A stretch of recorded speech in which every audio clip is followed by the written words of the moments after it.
Hey everyone, what's going on today? We have a new video. Today we're talking about Jerome Powell and starting with the history of the Federal Reserve. Really enjoyed making this, and we'll probably be jumping in a little bit more as the day goes on and as I'm editing a little bit more and add some footnotes. But I hope you enjoy, and I'll let you get right into it. Thank you so much for watching. Hey everyone, what's going on? Today we have a new presentation on the Federal Reserve and its current chair, Jerome Powell. I currently have the hiccups, so if you hear me sort of pause for a second, that's what's going on. And with that, let's get right into some of the history of the Federal Reserve and how we got to where we are today. And so, starting in 1791, before any, directly after the U.S. had gained independence, Alexander Hamilton and Thomas Jefferson sort of went at it in the musical we I hope have all seen, because it was actually pretty fire. But anyways, in the musical Hamilton, you see the battle of Thomas Jefferson versus Alex Hamilton on states' rights versus federal rights, specifically when it comes to a national bank. And ultimately, Hamilton wins and gets his national bank in 1791, which the major goals of it are to pay off war debts.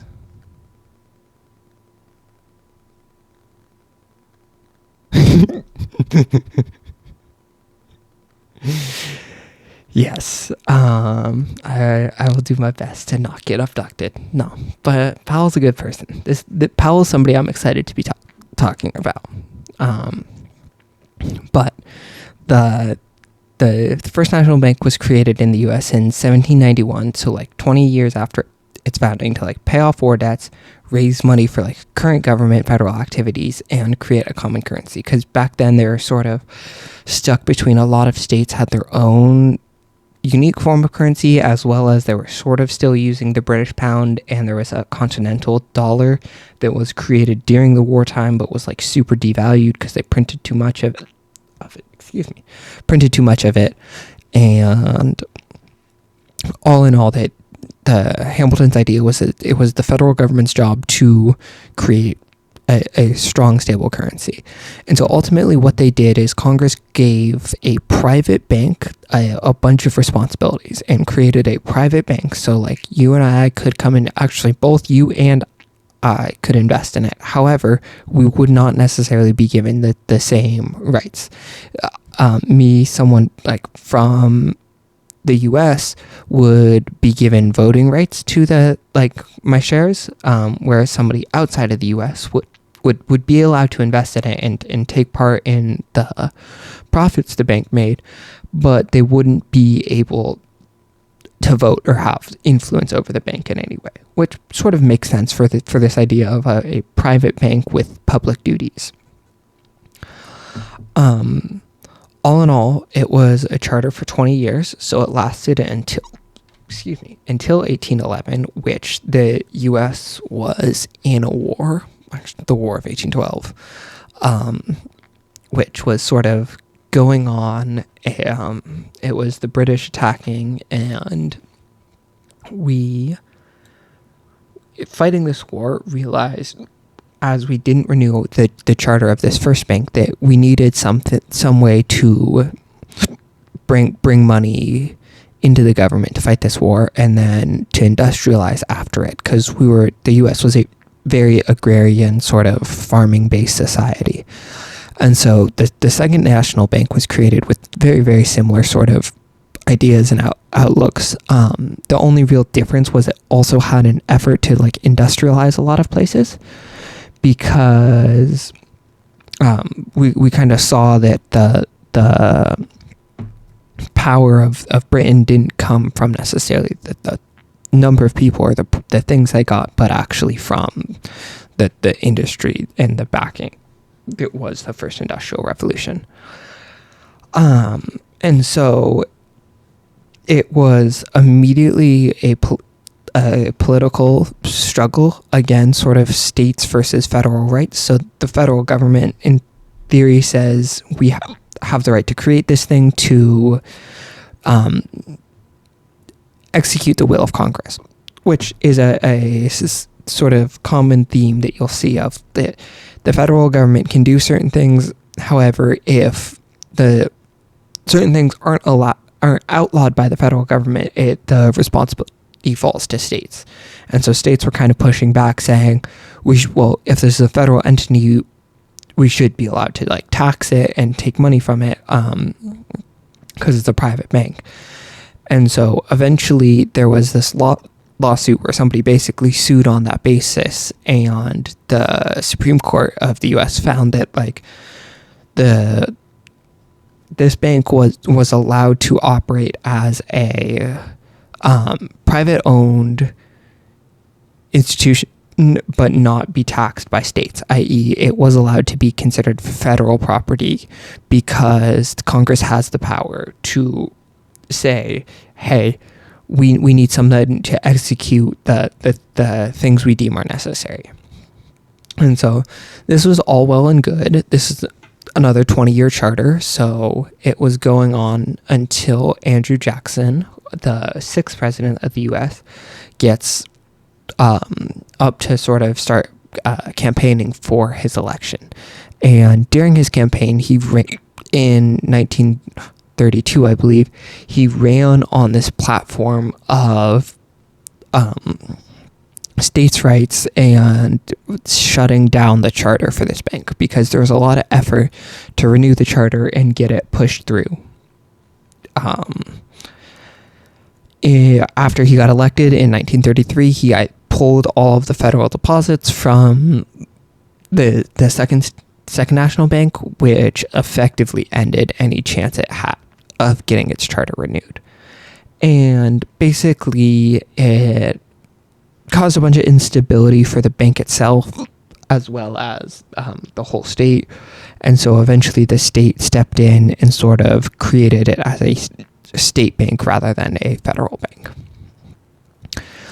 Which sort of brings us to a period of time where there is no authority governing the U.S. monetary market, which seems wild in today's day and age. But this was truly a like sort of free market era, hands off from the government, no holds bar, anything goes. And so that went for about 50 years, all the way up until 1907, which there was actually a whole ass panic on. And so basically what happened was Augustus Hines and Charles Morse, Hines and Morse, tried to corner Hines's company, United Copper. And so United Copper is this sort of conglomerate company that has basically cornered the market on Montana, copper in Montana. And so they got a great thing going in Montana. They have a bunch of ties to banks out there, as well as affiliate banks in the city of New York, which is where they meet. And so they try and corner the market on Hines's company, United Copper, because Charles Morse has done the same thing before, and Hines believes that there is a bunch of people who are short selling his company, which he wants basically to force them to lose money and force the price of his company, of his stock up. So basically what short selling means is you're saying, I will buy shares. So I really wanted to jump in right here and do a better job of explaining what short selling is, because I felt like I didn't do a great job when I was watching this live, and one of my notes as I was editing is like to come back and refilm a little bit of this part. Basically what short selling is you are selling shares that you don't have actually ownership over. And so how this works is you borrow a certain amount of shares and then basically sell them at whatever the current price of the market is. And your idea is that when you go to pay back the person who you borrowed the shares from, the price of the shares are lower, and you can pay them back at that lower market price and sort of make the difference. So for example, if I'm short selling a stock that's currently trading at $100 today, and I short sell today, and on Wednesday the price drops to $80, I would then be able to buy the shares to cover my short and be able to make $20 on every one of these shares. Basically, this is a bet you're making where you're saying, I don't own any of this company, but I still believe it's going to go down in the near future. Basically, you're saying you don't have any shares of this company, but you're still going to sell shares of it. And so you're going to get somebody to loan you some shares at a certain price and then sell those shares that were loaned to you. Is a good way to think about it. And so what these two tried to do is they tried to just buy up all of the free shares. So all of these people who are saying, oh, well, I'll sell these shares to you today on loan money, thinking that the price is going to go down. Eventually, if all of the stock goes, all of the available stock goes to zero, and there's nowhere else for them to borrow these shares from, they're going to have to borrow them from these two, who are going to then have all of the shares and be able to set the price of everything.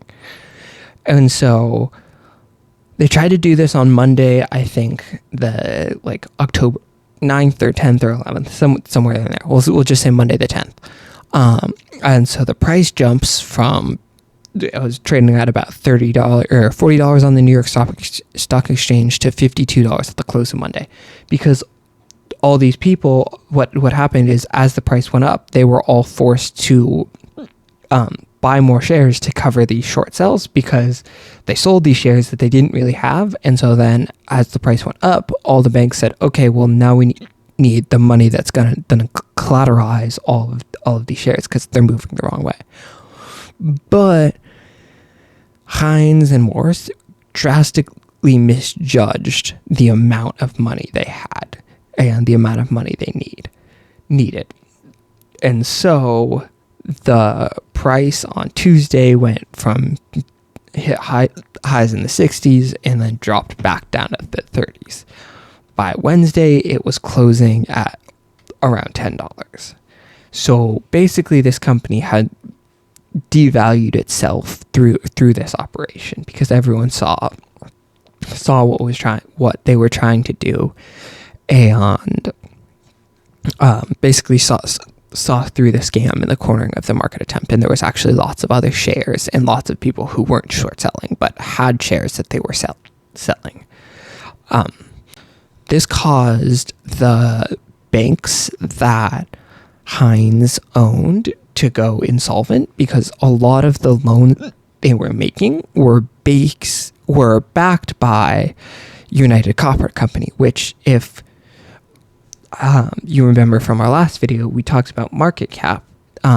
He would use the market cap of his company when the shares were at $40 to take out loans or give out loans and say, hey, I have, $400 million worth, or $390 million worth of equity in this company. If I have 100 million shares and they're at $30 million or $39 a share, but when that drops to $10 a share and he only has $100 million, that bank has just lost 75% of its money, which, if it was using as its own backing for loans, becomes a serious problem and has some serious run-on effects.